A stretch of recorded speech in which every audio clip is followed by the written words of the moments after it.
E eu quero trazer nesta noite a palavra de Deus, a ministração, mas antes da palavra, apenas dizer a todos os irmãos que nos ouvem, que são membros, aos membros da nossa igreja, para que aqueles que precisam dos dados da conta da igreja, nós temos no nosso site, ccnvida.com.br, as informações ali, como contribuir, e você terá os dados da conta jurídica da nossa igreja para entregar ali os dízimos e as ofertas para a manutenção da casa do Senhor. Amém? Estejamos em oração pelas pessoas da nossa igreja, pelos membros, para que Deus sustente a saúde, e não apenas a saúde física, a saúde emocional. Muitas pessoas abatidas, muitas pessoas desanimadas, que o Senhor venha fortalecer a nossa fé em Cristo Jesus hoje à noite. Amém?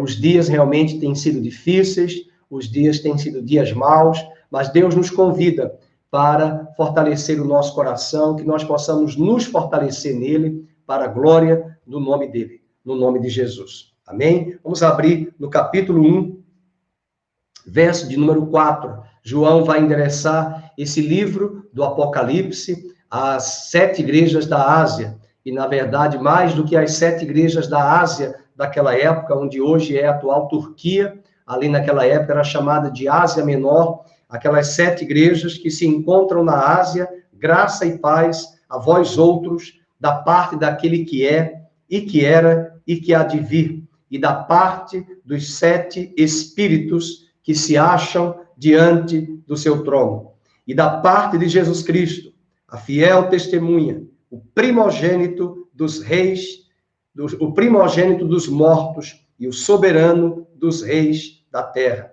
aquele que nos ama e pelo seu sangue nos libertou dos nossos pecados e nos constituiu reino, sacerdotes para o seu Deus e Pai. A ele a glória e o domínio pelos séculos dos séculos. Amém. Eis que vem com as nuvens, e todo olho verá, até quantos o traspassaram, e todas as tribos da terra se lamentarão sobre ele, certamente. Amém. E ele diz no verso 8, eu sou o Alfa e o Ômega, diz o Senhor Deus, aquele que é, que era e que há de vir, o Todo-Poderoso. Amém? O Senhor fala conosco, como o Senhor já nos tem falado até aqui, edifica o nosso coração, conforta o coração da tua amada igreja, através da tua palavra. Amém? Muito obrigado. Primeiramente, João, no verso 4, está escrevendo este livro do Apocalipse, nós já havíamos comentado na nossa primeira reflexão, no verso número 1, que o Apocalipse, ele é da parte de Deus, verso 1, que entregou a Jesus Cristo, que entregou a um anjo, que entregou a João, e João escreveu, destinando esse livro às 7 igrejas da Ásia, mas também a toda a igreja espalhada sobre a terra, naquele primeiro século da era cristã, depois de Cristo, até os nossos dias. Esse é um dos livros onde muitos têm interesse de saber o descortinar, o desfecho de toda a história. E esse livro caminha para o momento apoteótico, onde Deus trará o clímax de toda a sua redenção, de todo o plano da redenção, para resgatar a humanidade e o que se havia perdido. Jesus mesmo disse, o Filho do Homem veio para resgatar o que se havia perdido.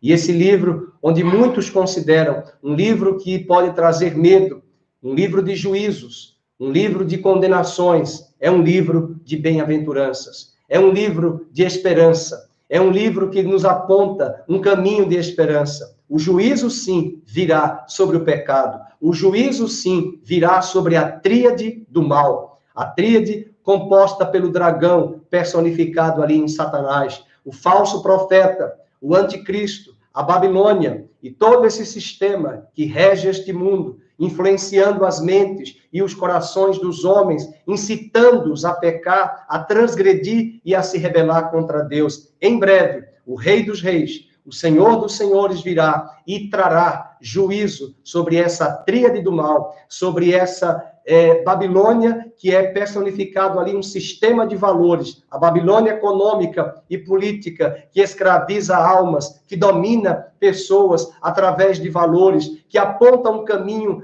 de contrário aos valores do reino de Deus, mas também a Babilônia religiosa, o cristianismo camuflado, o cristianismo sem compromisso, o cristianismo que não é leal a Deus, um cristianismo muito mais pautado no humanismo, muito mais pautado no imediatismo da resolução das coisas terrenas. Essa Babilônia religiosa também receberá o juízo, e é por isso que o livro do Apocalipse não pode ser acolhido pelo seu coração como um livro de medo, um livro de pavor, um livro de angústia e desespero, não. Esse é um livro das bem-aventuranças. Bem-aventurados aqueles que leem, bem-aventurados aqueles que ouvem e bem-aventurados aqueles que guardam as palavras das profecias deste livro. Que o seu coração seja encorajado, que o seu coração seja fortalecido nestes dias maus, nestes dias difíceis, tendo esperança de que o Senhor da história é o Senhor do universo. Ele tem a última palavra, ele é o alfa,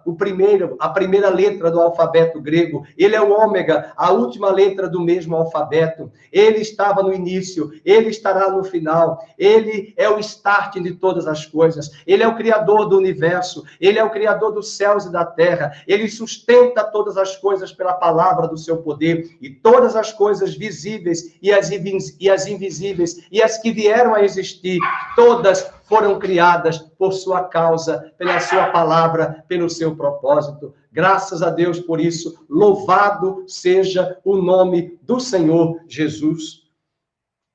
Diz o verso 4, João, as 7 igrejas que se encontram na Ásia. É bem verdade que esse livro chega às igrejas da Ásia, as 7 cartas endereçadas respectivamente à igreja de Éfeso, de Esmirna, de Filadélfia, de Laodiceia, de Sardes, todas estas igrejas, mas também o conteúdo destas cartas tem muito a ver com a igreja contemporânea. Durante cada geração, cada século, cada era da história da humanidade, desde os dias em que Cristo veio, cada geração precisa ouvir essas mesmas mensagens, essas mesmas cartas, porque ao longo da Igreja Universal de Cristo, espalhada por sobre a terra, todas estas igrejas, elas podem ser vistas em cada uma dessas 7 igrejas. A igreja do Senhor, ela pode ser vista em cada uma dessas 7 igrejas. De fato, elas não representam um período da história da igreja, não. Pelo contrário, ao longo da caminhada da igreja, é possível que tal igreja local seja a igreja de Laodiceia, que a outra igreja tal seja Sardes, que a igreja Y seja a de Filadélfia, e não um período da história da cristandade, porque essa é a visão dispensacionalista, uma visão contrária às escrituras sagradas,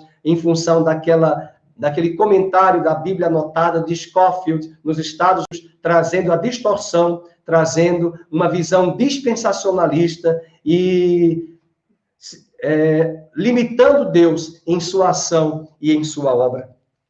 Mas, ao mesmo tempo, no verso 4, essa carta, esse livro que é endereçado às igrejas da Ásia, o Senhor também afirma que é da parte de quem? Daquele que é, daquele que era e daquele que há de vir. O autor de Hebreus diz que Jesus Cristo é o mesmo ontem, hoje e eternamente. É da parte dele. É aquele ancião de dias que não está caduco, que não está com os cabelos brancos falando de uma vida caduca, pelo contrário, mas é falando muito mais da vida eterna, da eternidade onde ele habita, porque antes de existir o tempo cronológico, o tempo medido, o tempo humano, como está escrito em Gênesis 1, no princípio criou Deus os céus e a terra, no princípio desse cronos, no princípio do tempo onde matéria, espaço e tempo nós fomos colocados. Mas antes de existir todas estas coisas, ele é Deus, porque de eternidade a eternidade, ele é Deus. E o autor do Apocalipse, João, diz, é daquele que era, é daquele que é e daquele que há de vir da parte dos 7 espíritos que se acham diante do seu trono. É uma grande curiosidade esses 7 espíritos. Deus não tem 7 unidades. Não existem 7 unidades, 1, 2, 3, até chegarmos ao número 7, 7 espíritos. Mas o número 7 na Bíblia fala da totalidade de Deus, da plenitude de Deus. E é por isso que lá no capítulo 5, o Cordeiro de Deus, ele tem 7 olhos, ele tem 7 espíritos e ele tem 7 chifres para mostrar chifre da onipotência, olhos da onisciência e 7 espíritos da onipresença. Ele é onipresente, ele é onipotente, ele é onisciente. Dos 7 espíritos que se acham diante do seu trono. E esse espírito que é onisciente, que sonda o nosso coração, ele está aí com você. Você que está perguntando qual a razão de eu estar parado, ouvindo esta palavra, sentado neste lugar, Deus quer falar ao seu coração. Deus quer ministrar ao seu coração. Deus tem uma palavra para a sua vida. Não importa a circunstância que você esteja vivendo hoje, não importa os anos até aqui vividos, não importa a idade, não importa o lugar, não importa a circunstância de opressão, de angústia, de desespero, de morte, nada separará você do amor de Deus que há em Cristo Jesus. Deus é amor. E ele se revela no meio desses momentos até difíceis da nossa vida, quando muitas vezes ele gostaria de se revelar a cada um de nós, ao nosso coração, em momentos em que nós estávamos tão bem, mas o nosso coração muitas vezes se fecha, é endurecido, arrogante, autossuficiente, independente. E Deus muitas vezes se utiliza da sua vontade permissiva para permitir tais circunstâncias, tais situações, tais privações, para que a humanidade perdida, desregrada, sem Deus, possa ter a oportunidade de dar ouvidos à sua voz, render-se a Ele, quebrantar-se diante dEle. E eu quero crer que você que está aí nos ouvindo, assistindo a este culto, participando deste culto, cultuando a Deus, o Espírito do Senhor é sobre a sua vida. O Senhor quer se revelar. Não endureça o seu coração. O testemunho do Espírito está na igreja. A palavra de Deus diz que o Espírito Santo é o Espírito da verdade. Ele convencerá o homem do pecado, da justiça e do juízo. O Espírito Santo veio para glorificar a Cristo. O Espírito Santo, ele não é visto, ele não é visível, mas ele toca os nossos corações, ele aquece os nossos corações, ele nos convence. Ele mostra aonde erramos, ele mostra as nossas falhas, ele mostra aonde temos cometido erros, ele mostra. O Espírito Santo, ele não nos acusa, ele nos convence. O Espírito Santo é uma pessoa. Jesus falou acerca dele, dizendo, quando o Espírito da verdade vier, ele vos fará lembrar de todas as coisas que eu vos tenho ensinado. Quando o Espírito da verdade vier, ele convencerá o homem do pecado, da justiça e do juízo. Não rejeite o Evangelho, não despreze o Evangelho em função de pessoas, não generalize a cristandade, não generalize as pessoas da cristandade em função de erros ao longo da história. Todos os lugares em onde existia a natureza humana, aonde estiver a natureza humana, haverá falhas, haverá limitações, haverá privações. Não fuja de Deus se autodesculpando em função dos erros dos homens, dos erros de terceiros, até mesmo dos erros da própria cristandade, que durante a história da sua caminhada cometeu erros severos. Mas Deus, ele olha para cada um de nós, ele olha para a sua igreja universal, espalhada por sobre a terra, e ele olha o coração. Ele sonda o coração de cada um dos seus filhos e cada uma de suas filhas. E assim, nesta noite, eu quero crer que esse Espírito da verdade, os 7 Espíritos de Deus, da onipresença de Deus, chega hoje à sua vida, ao seu lar, à sua casa. Você que está chorando, orando pelos seus familiares, clame a Deus, Senhor, eu estou aqui, mas aonde a minha filha estiver, o meu filho estiver, o meu marido, a minha esposa, que o teu Santo Espírito possa convencê-lo da verdade, que o teu Santo Espírito possa mostrar, que gerar sobre esta pessoa uma busca, um desejo intenso de conhecê-lo, que o Senhor realize agora esta obra na sua vida. Que o Senhor use, através desta palavra, do Espírito da verdade, o Espírito que chora e geme em nós com gemidos inexprimíveis. o Espírito que nos ajuda a interceder, porque nós não sabemos orar como convém. Nós não sabemos orar, nós não sabemos interceder, mas o Espírito Santo nos ajuda. Ele não é o espírito do engano, ele não é o espírito da mentira, ele não é o espírito da arrogância, ele é o espírito da verdade. Ele é o próprio Espírito de Cristo em nós. E ele chega ao seu coração. Quantas vezes nós podemos rejeitar oportunidades da palavra, de alguém que prega o Evangelho, a Bíblia, como eu mesmo, que endureci o meu coração durante anos na minha adolescência, me auto-justificando através das minhas práticas religiosas, mas o meu coração era duro e autossuficiente, mas a graça de Deus se revelou. O Evangelho de Deus chegou ao meu coração. O Evangelho foi revelado, como o apóstolo Paulo diz, o Evangelho foi revelado a mim, a graça de Deus se revelou, e o Espírito Santo, ele usa a pregação do Evangelho. Quando o homem, uma mulher, prega o Evangelho, apresenta um texto das Escrituras Sagradas e aponta sobre Cristo Jesus e fala sobre a obra redentora de Cristo na cruz, é nessa hora que o Espírito Santo entra e convence o coração do ouvinte, do pecador, e convence este homem, esta mulher, do pecado, da justiça e do juízo. Deus é onipresente, Deus está presente. É o texto que diz no verso 4, da parte dos 7 espíritos que se acham diante do seu trono. E eu quero falar hoje sobre essa introdução dessa carta, desse livro do Apocalipse, mostrando sobre a pessoa de Cristo Jesus. No verso 5, e da parte de Jesus Cristo, a fiel testemunha. E da parte de Jesus Cristo. Eu vou colocar a palavra como diz no original, e a parte de Jesus, o Cristo. Porque há muitos que pensam que Cristo significa um sobrenome de Jesus, como o meu sobrenome é Oliveira. Mas a verdade é Jesus o Cristo, porque ele é o enviado. Cristo, em hebraico, é a palavra Machia. Yoshua é o nome de Jesus em hebraico, Hamashia, o Messias, e Messias é ungido. E ungido, na perspectiva judaica, é aquele que é enviado. Jesus foi enviado por Deus. O Evangelho de João, que é o Evangelho que todo neófito, todo novo convertido, assim que chega a Cristo, ao Evangelho, ele deve ler esse Evangelho. E por muita curiosidade, você pode ler essa semana em casa o Evangelho de João e marcar no seu Evangelho, na sua Bíblia, quantas vezes João, o evangelista, escreve o Evangelho, as palavras de Jesus dizendo inúmeras vezes, porque o Pai me enviou.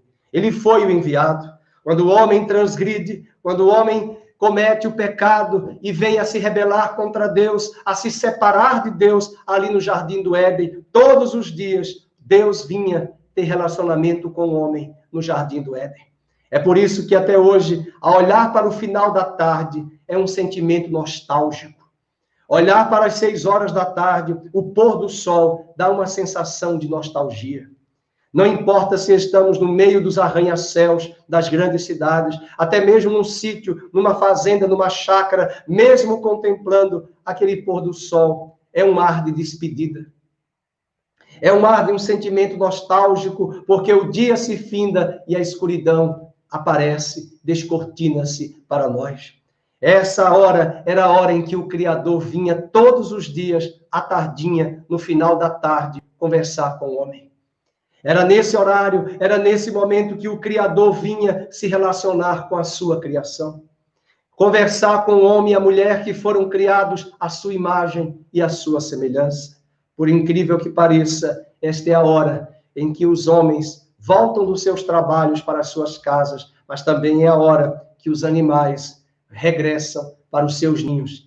E como diz no interior, as galinhas e os passarinhos sempre dormem mais cedo. É a hora em que eles retornam para a sua casa. É a hora que eles vão descansar. Esta era a hora que o novo dia começava. Todos os dias na Bíblia, lá no livro da criação, no livro de Gênesis, diz: e foi o primeiro dia, tarde e manhã. E foi o segundo dia, tarde e manhã. E foi o terceiro dia, tarde e manhã. Os dias não começam de madrugada, os dias começam ao final da tarde, na viração do dia. Este era o propósito de Deus. Este era o momento em que Deus vinha se revelar à criação, ter relação com a criação, com homens e mulheres criados à sua imagem e à sua semelhança. E é nessa hora que Deus instaura um plano redentor. Após a queda, Deus toma a iniciativa.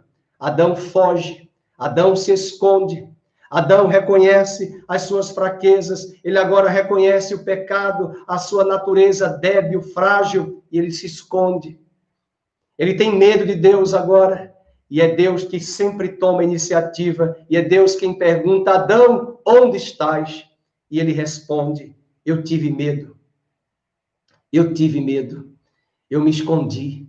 E é nessa hora que Deus cria um plano redentor. Ele mata um animal, ele mata um possível cordeiro, um animal, e daquele animal ele toma as vestes e cobre Adão e Eva e rejeita as folhas de figueira que Adão e Eva levantaram e cozeram para se vestir. E Deus rejeita tal vestimenta, apontando para nós que Deus não aceita a nossa justiça própria, mas ele aplica sobre as nossas vidas a sua justiça, a obra da justificação, e ele mola um animal. O sangue daquele animal substitui a vida de Adão e Eva que haviam transgredido, e aquele animal apontava para Cristo, o bode expiatório, o Cordeiro de Deus, que levaria sobre si os nossos pecados, a nossa iniquidade, a nossa natureza, e ao mesmo tempo nos outorgaria as vestes de justiça, de Filho de Deus sobre as nossas vidas, assim como aquela pele do Cordeiro cobriu aquele corpo de Adão e Eva, e assim como o sangue daquele animal foi derramado para expiar o pecado de Adão e Eva.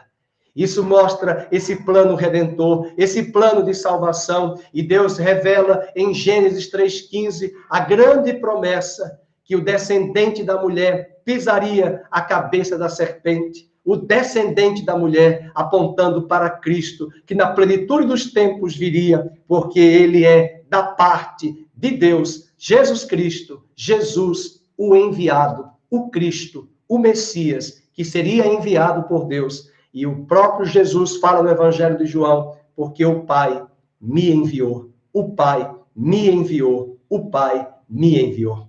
Por diversas passagens do Evangelho de João, João referenda: eu sou o enviado do meu Pai.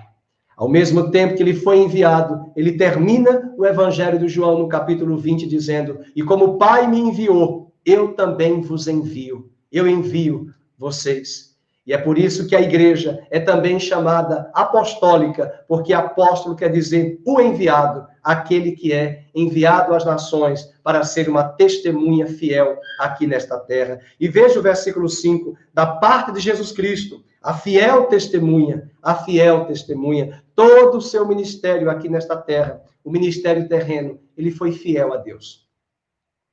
Ele submete-se a Deus, ele honra ao Pai em tudo. Ele toma e inicia o seu ministério sendo batizado nas águas, sendo revestido da autoridade e do poder de Deus, habilitado pelo Espírito Santo para ser uma carta viva, para ser um testemunho. Ele mesmo entendeu que o seu chamado era dar a sua vida por nós. Ele mesmo entendeu que ele veio aqui nesta terra não para constituir uma família, não para ter filhos. Ele entendeu e teve um senso de vocação, um senso de missão, e a sua missão era dar a sua vida por todos os homens. Morrer naquela cruz. É bem verdade, hoje, quando nós celebramos a mesa do Senhor, ele foi à mesa com os apóstolos e disse: muito me alegro em participar convosco desta mesa. Ele bebe do cálice com muita alegria. E este cálice, diz ele, é o meu sangue que vai ser dado por vós. Mas uma hora depois, após esta liturgia e esta mesa, ele se dirige ao jardim do Getsêmani, ali de madrugada, pede suporte aos seus discípulos Pedro, Tiago e João, que estavam cansados e dormiam, e ele se afasta para um tempo de oração com Deus no jardim do Getsêmani, que era um lugar comum dele frequentar e fazer suas orações. Mas a Bíblia diz que angústias e pavor de morte vieram sobre ele. Ele sente as dores, as angústias da sua alma de ter que, lá na cruz, se separar de Deus, tomando o nosso lugar. Éramos nós que estávamos separados. Éramos nós que estávamos separados. Era nós que estávamos separados, corrigindo, que estávamos separados da cruz, da comunhão com Deus. Era cada um de nós que estava separado da comunhão com o Senhor, mas lá na cruz, lá no Calvário, ele diz: Deus meu, por que me desamparaste? Deus meu, por que me desamparaste? Ele nunca se separou do seu Pai. Ele nunca perdeu a comunhão com o Pai. Mas por ele ter tomado naquela cruz a nossa natureza, a nossa vida, ele morre uma morte vicária. Vicária, em latim, quer dizer substitutiva. Ele nos substituiu. E naquela cruz, quando ele diz: Pai, por que me desamparaste? Deus não tem comunhão com o pecado. Deus não tem comunhão com a iniquidade. Ele se torna iniquidade. Ele se torna pecado em nosso lugar. Ele se separa de Deus para que eu e você fôssemos reconciliados. Ele se torna morte para que eu receba a vida. Ele se torna maldição para que recebamos a bênção. Ele se torna injustiça para que recebamos a justiça. Ele se torna separado para que fôssemos reconciliados. Ele se torna filho do pecado. Nós nos tornamos filhos de Deus. Ele foi fiel a essa missão. Ele foi fiel a esse propósito. Ele disse: ninguém tem o poder para tirar a minha vida. Eu darei a minha vida, porque esse mandamento eu recebi do meu Pai. Ele foi prometido por Deus a Abraão. Deus fala a Abraão que o descendente dele abençoaria todas as nações da terra. Deus confirma a Isaac que traria um descendente que abençoaria todas as nações, e as portas do inimigo também seriam tomadas por esse descendente de Abraão. Deus também promete a Jacó que esse descendente abençoaria todas as nações da terra. Deus promete a Moisés, Deus promete a Josué, Deus promete a Davi, Deus promete aos homens, através dos seus profetas, que um dia viria um descendente, o descendente da mulher, o descendente que é Cristo Jesus, o Messias, o enviado. E todo o Velho Testamento é uma anunciação da promessa de que o Messias viria, aquele que seria enviado da parte de Deus, aquele que foi gerado ali, aquele que já existe desde a eternidade e que foi gerado no ventre de Maria, um corpo para ele habitar. Ele sempre existiu. Ele era o Verbo, o Logos, a palavra viva. Todas as coisas foram feitas por meio dele, e nada do que foi feito, tudo veio a ser criado por causa dele. Ele é a própria palavra, ele é o próprio verbo, ele é o próprio Logos. E todas as vezes que lá em Gênesis disse Deus, quem falava era o verbo, o Filho de Deus. E é esse verbo que lá na eternidade disse uma vez para o Pai: eu irei salvar a humanidade. Eu darei a minha vida. Pode criar o homem à sua imagem e à semelhança. E mesmo que esse homem falhe, mesmo que esse homem transgrida, mesmo que esse homem se rebele, eu darei a vida. Eu tornar-me-ei homem, eu serei, tornar-me-ei o verbo que se fará carne, e eu darei a minha vida para resgatar tudo que se havia perdido, tudo que se havia destruído. Eu resgatarei, eu assumirei, mas também eu ressuscitarei, e eu serei o primogênito dentre os mortos, as primícias da ressurreição, e eu serei o cabeça de uma nova raça, o cabeça de uma nova criação. Eu serei o último Adão. E aquilo que o primeiro Adão destruiu, aquilo que o primeiro Adão corrompeu, o último Adão restaurará todas as coisas e resgatará. Ele foi enviado com esta missão, ele foi enviado com este propósito, ele foi enviado da parte de Deus, ele é o enviado às nações, ele é o ungido prometido. E a palavra Messias, Cristo, significa ungido, o enviado da parte de Deus. Louvado seja o nome do Senhor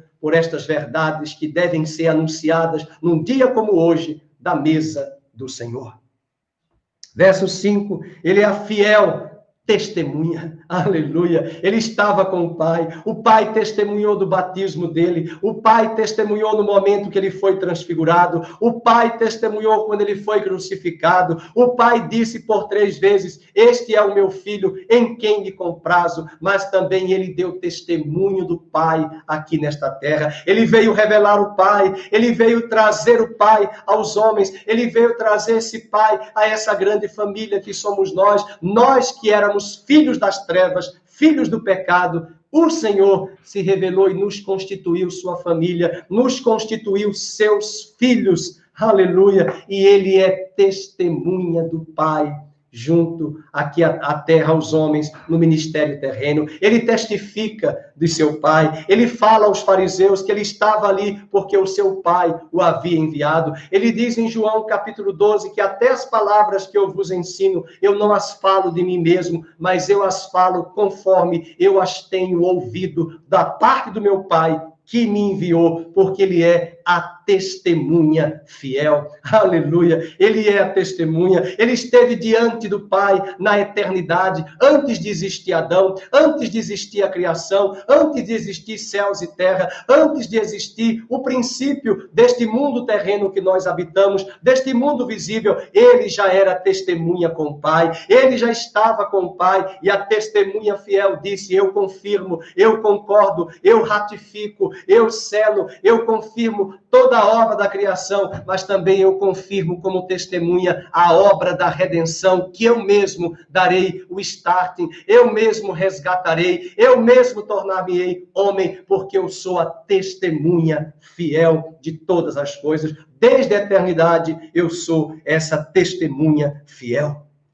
E além disso, ele diz, eu sou o primogênito dos mortos, porque ao morrer naquela cruz do Calvário, o inferno deve ter pensado que ali era o fim. Por diversas vezes, Satanás articulou com Pilatos, Herodes, Anás, Caifás, a multidão.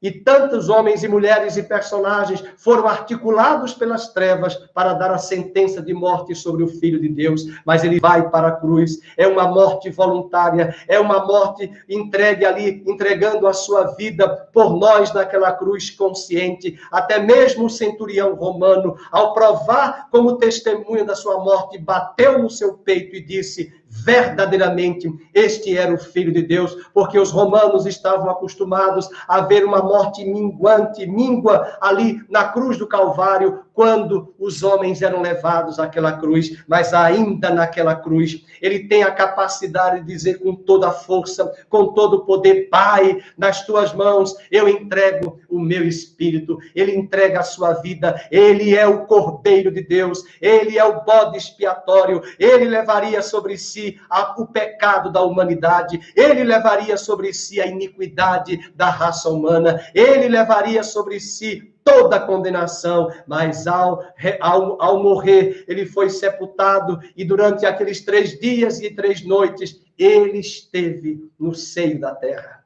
Ele esteve na região chamada do Hades, na região dos mortos. E ali, durante aqueles 3 dias, que para ele, para a eternidade, milésimos de segundos, porque na dimensão da eternidade não existe cronos, não existe o tempo medido, não existe o calendário, não existe o calendário ocidental do Papa Gregoriano do ano 2020. Ali, naqueles 3 dias, ele está diante do Hades, e o Hades o Sheol era a mansão dos mortos. Ele vai ao Sheol. O Sheol era um lugar onde de um lado havia o Hades, onde todas as pessoas da velha aliança que não deram crédito ao evangelho estão ali aguardando o dia do juízo. Mas do outro lado, o seio de Abraão, aqueles que morreram e antes de morrer creram que um dia o Messias viria, creram que um dia o Redentor viria. É chamado seio de Abraão, porque é o chamado pai da fé. E todos aqueles que não viram a Cristo, mas creram que um dia ele viria, foram para o seio de Abraão. Alguém pode dizer, mas que história é essa? É só você ler Lucas capítulo 16. Jesus conta uma história verídica de um homem rico e um outro homem chamado Lázaro, mendigo, que pedia esmolas na casa desse homem rico, que o destratava. e um dia ambos morrem, e um se dirige ao Hades, e o outro se dirige ao seio de Abraão. Um está em paz, outro está em trevas, em condenação. Um goza de refrigério, um outro se cobra de tanto juízo e de tanta condenação sobre a sua alma. E esse lugar vivo, real, os dois estavam conscientes. O próprio rico olha do Hades e vê do outro lado, no seio de Abraão, e avista o mendigo, que a essa altura do campeonato não é mais mendigo. E ele chama Abraão, pai Abraão, permite que eu possa passar aí para esse lado. E Abraão diz para ele, não pode.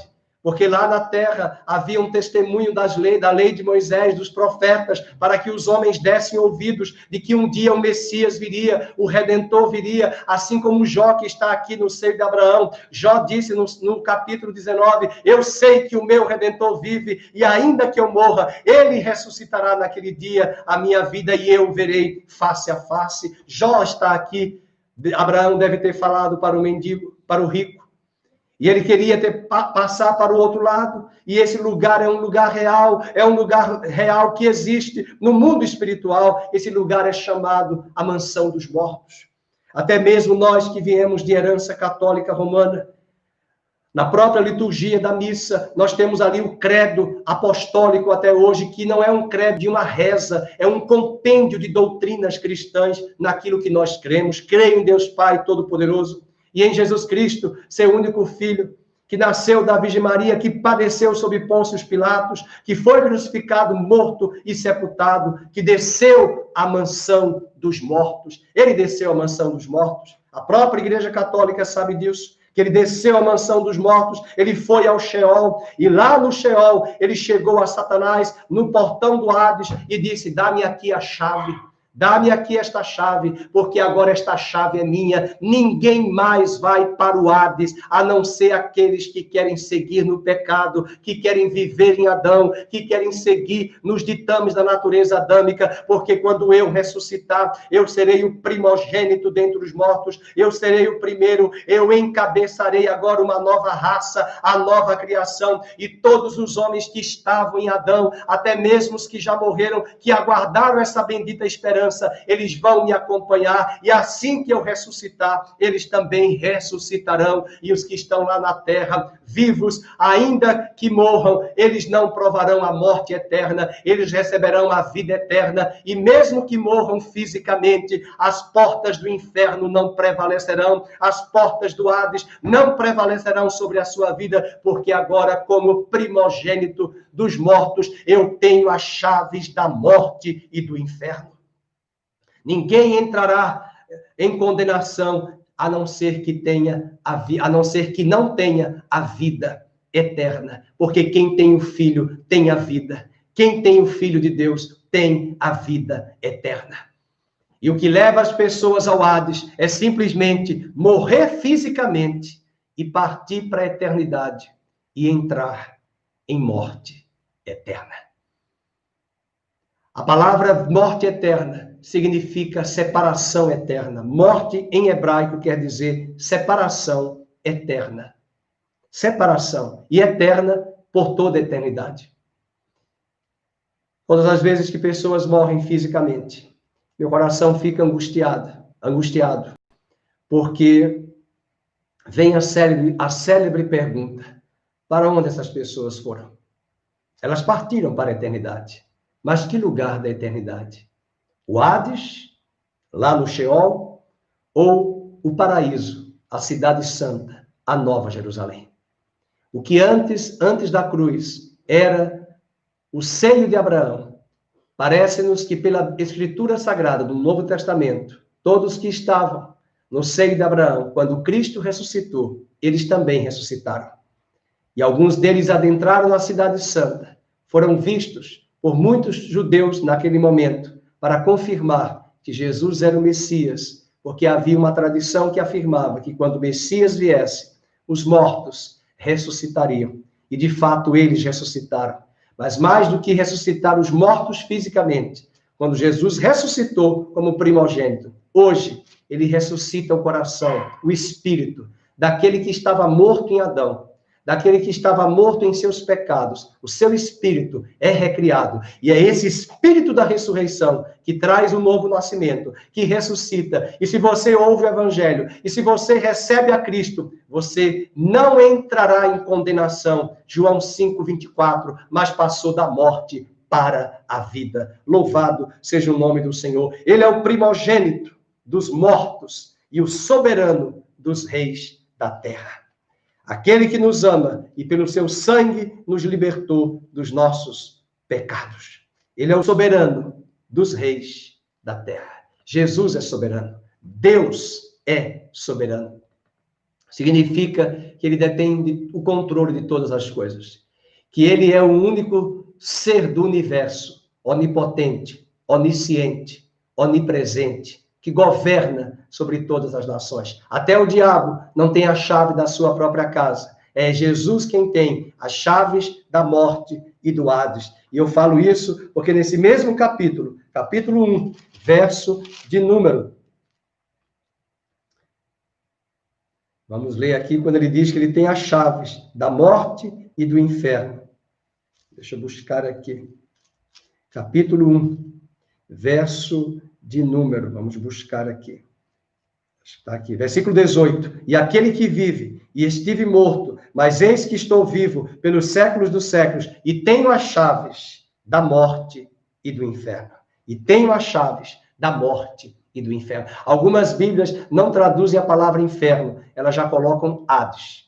Hades, os tradutores colocaram Hades. Por quê? Porque esse era o local de tormento. Era o local que os homens que estavam em Adão, que não haviam se arrependido antes de partirem desta terra, no Velho Testamento, eles iam para o Hades. Mas havia aqueles que criam na promessa que Deus deu em Gênesis 3,15, na promessa que Deus falou a Abraão, na promessa que Deus falou a Isaac, a Jacó, a Davi. Esses homens seguiram as pisaduras de Abraão, que pela fé foi justificado, esperando um dia a vinda do Messias. E eu quero dizer hoje à noite, ele veio, ele está aqui, ele já veio na sua primeira vinda, ele voltará, e na primeira vinda ele veio como ovelha muda para o matadouro, ele veio como cordeiro mudo para o matadouro, mas agora ele virá como leão, e leão é o animal representado simbolicamente como um animal que governa, é o rei da floresta, é o rei dos animais selváticos, e é esse leão da tribo de Judá que virá como soberano, e todo joelho se dobrará, e toda língua confessará que ele é o Senhor, ele é Kyrios, a palavra que quer dizer Senhor, que governa, que é soberano sobre todas as nações da terra, que ele controla toda a história do universo, a história dos homens, a história das nações, a história dos impérios, a minha vida, a sua vida, ele controla, ele tem tecido a história da humanidade, ele tem criado, ele criou Babilônia e disse Babilônia, a Babilônia, você é minha serva, você é o meu martelo. Depois ele levanta o Império Medo-Persa e diz, eu vou usar o Império Medo-Persa para destruir o martelo da Babilônia, porque Babilônia foi sagaz, Babilônia foi má, Babilônia foi perversa, tratou o meu povo com injustiça, eu pedi para corrigir, mas eles fizeram muito mais do que eu havia pedido, e eles usaram de maldade para com a minha nação, para com o meu povo. Ele usou o império de Alexandre o Grande, que destruiu a Babilônia, que julgou o império babilônio, ele levantou tantos impérios, ele estabeleceu e tem estabelecido todas as coisas, e ele disse através de Daniel, Vossa Majestade, fique sabendo, ó Rei, que o Rei a quem eu sirvo, Deus a quem eu sirvo, ele põe, ele tira, ele remove, ele estabelece, ele muda os tempos, ele muda as épocas, ele faz como ele quer, porque ele é Deus. E nós devemos ter temor e temor diante de Deus, diante da sua palavra. É da parte do soberano dos reis da terra, aquele que nos ama, aquele que pelo seu sangue nos libertou dos nossos pecados. E eu finalizo dizendo, e ele nos constituiu após a sua morte, após a sua sepultura, após a sua ressurreição, ele nos constituiu reino e sacerdote para o seu Deus e Pai. A ele a glória e o domínio pelos séculos dos séculos. Amém. Todos os reis vinham da tribo de Judá, da dinastia. A tribo de Judá é de onde o nosso Salvador veio. é de onde o nosso Salvador emergiu.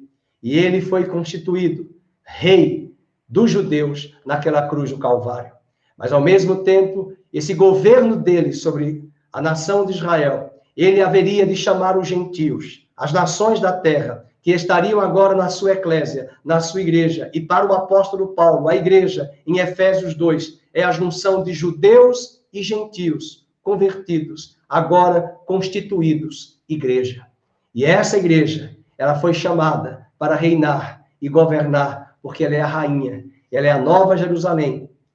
E ela, juntamente com Cristo, ela está assentada com Cristo nas regiões celestiais, acima de todo principado, acima de toda potestade, falando-nos de uma autoridade espiritual, de um mundo que hoje não é visível, mas um dia tornar-se-á visível. A igreja está reinando, a igreja está assentada com Cristo nas regiões celestiais, e todos os reinos deste mundo, da França, dos Estados Unidos, do Brasil, da Alemanha, todas as nações da terra entregarão seus reinos, seus principados, suas potestades, seus governos serão entregues às mãos do ancião de dias e do Cordeiro de Deus. E naquele dia o reino deste mundo será entregue a Deus o Pai, e esse reino será restaurado. E um só será o Senhor, e um só será o Rei sobre toda a terra. E a igreja foi chamada por Deus para governar, para reinar com ele sobre todas as nações da terra. Esse reino ainda é um reino invisível, mas um dia, a igreja, se tornará um reino visível. Não se deixe levar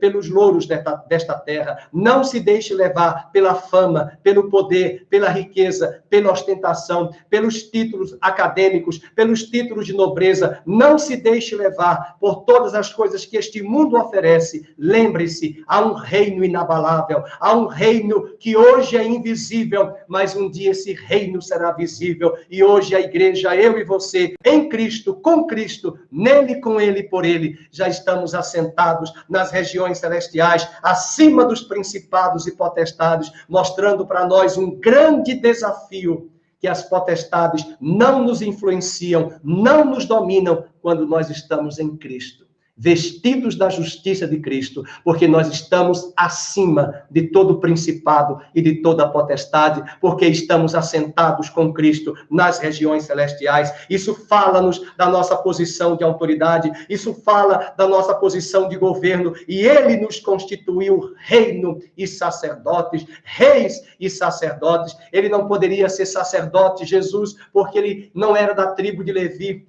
Nós não somos da tribo de Levi, nós somos brasileiros, nós não somos israelitas da tribo de Levi, mas o autor de Hebreus diz que ele não viria da tribo de Levi, porque ele é da tribo de Judá, mas ele teria um sacerdócio segundo a ordem de Melquisedeque, e ele se assentaria no trono, e Deus entregaria para ele o reino, e diria: assenta-te no trono, porque tu és sacerdote para sempre, segundo a ordem de Melquisedeque. E Melquisedeque, como foi dito hoje de manhã pelo pastor Felipe, segundo a carta do autor de Hebreus, nos diz que ele era rei de justiça e rei de Salém.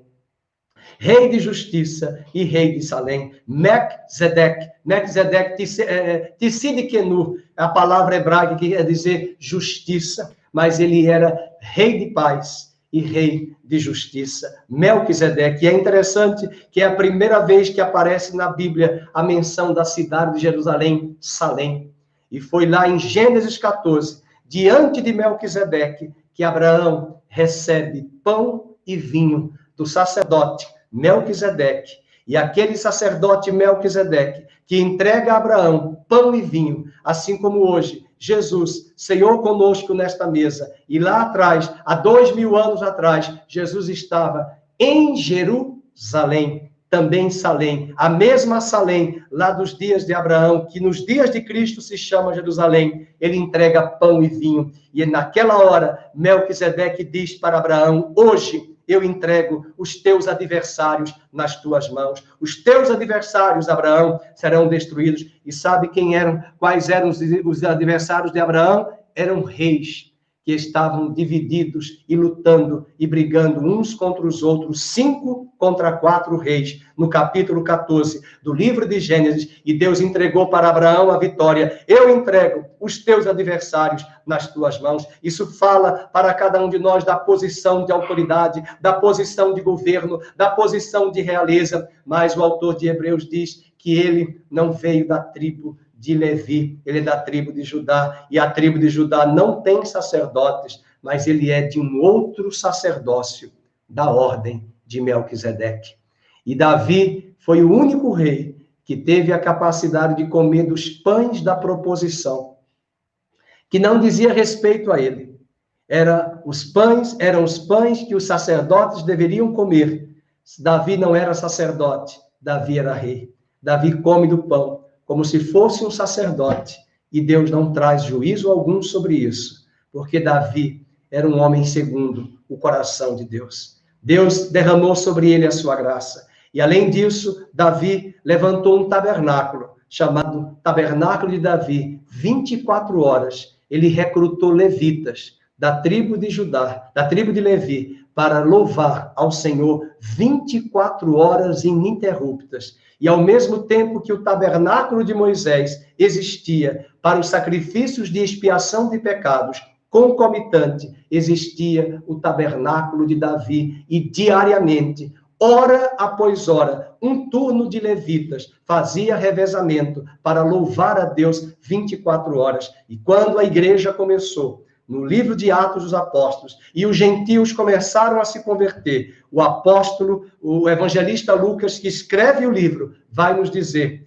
que o tabernáculo de Davi, que havia sido destruído, seria restaurado nos últimos dias, apontando para a igreja. E é neste tabernáculo de Levi, de Davi, que nós estamos, eu e você, levantando para Deus sacrifícios de louvor e de adoração, porque ele nos constituiu sacerdotes da nova aliança, porque os sacerdotes da velha aliança eram da tribo de Levi e tinham que ofertar sacrifícios de louvores, sacrifícios de ofertas pacíficas, sacrifícios de expiação pelos pecados, mas na nova aliança, o autor de Hebreus capítulo 13 diz, nós vamos ofertar a Deus sacrifícios de louvor que confessam o seu nome através dos nossos lábios. Por isso eu quero dizer, finalizando esta mensagem, Deus te constituiu, nos constituiu, diante de Cristo, reis e sacerdotes. E ele é o nosso sumo sacerdote. E ele é o grande rei, diante da posição da igreja, que reina e governa juntamente com ele. Ele é o amado das nossas almas. Ele é o nosso rei. Ele é o nosso Senhor. Ele governa soberanamente. Ele tem o controle de todas as coisas. E ainda que os governantes desta terra, ainda que os ímpios, os poderosos do petróleo, dos dólares, das riquezas da terra, o desprezem, um reino inabalável está por vir sobre a terra. Um reino que hoje é invisível, será visível. E todo olho verá, e todo joelho se dobrará, e toda língua confessará que ele é o Senhor. Amém? Eu lembrei de uma canção que nós podemos terminar este culto cantando. Ele é o Senhor, ele é o Senhor, ressurreto dentre os mortos, ele é o Senhor. Todo joelho se dobrará, toda língua confessará que Jesus Cristo é o Senhor. Ele é o Senhor, ele é o Senhor, ressurreto dentre os mortos, ele é o Senhor.